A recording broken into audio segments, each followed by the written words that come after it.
School was never a great was not a great experience for me. My teenage years were not a great experience, and I might have been considered an at-risk youth at some points. So there are many things that I was able to relate to.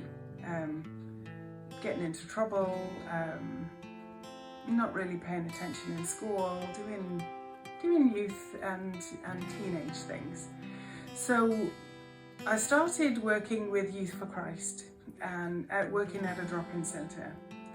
This was my first Christian gig, for want of a better word, and I'd been in church youth groups before, but this was my first actual paid deal for working in the church. And I worked as a youth counsellor at a drop-in centre for at-risk youth.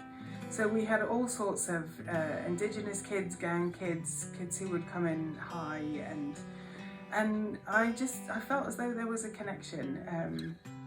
I loved them. I loved them for who they were and recognised some of the struggles that they were going through, and wanted to support them in that. I would love to have had somebody walk alongside me during my troubled teenage, and I wanted to be that for somebody else. And loved it, absolutely loved it.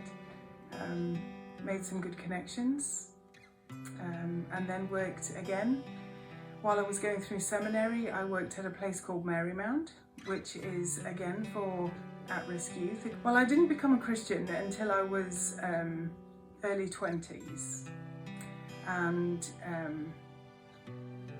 it was a conversion experience. It was one of those moments where the scales fell off, and it felt as though life had gone from black and white to colour. It really changed. And I figured, if God is real, and I believed that God was, then this changes everything, absolutely everything. And if it was real, I needed to do something about it.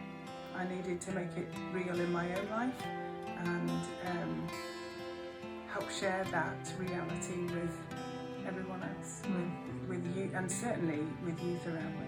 I think the need to support women,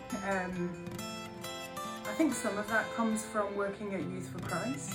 There were many single parent families, and the mum was struggling through that time, and the support for women in crisis and women in need. I saw many an abusive household, which causes all sorts of trauma in the house and puts children at risk and puts women at risk. So women's issues are a big one for me, absolutely.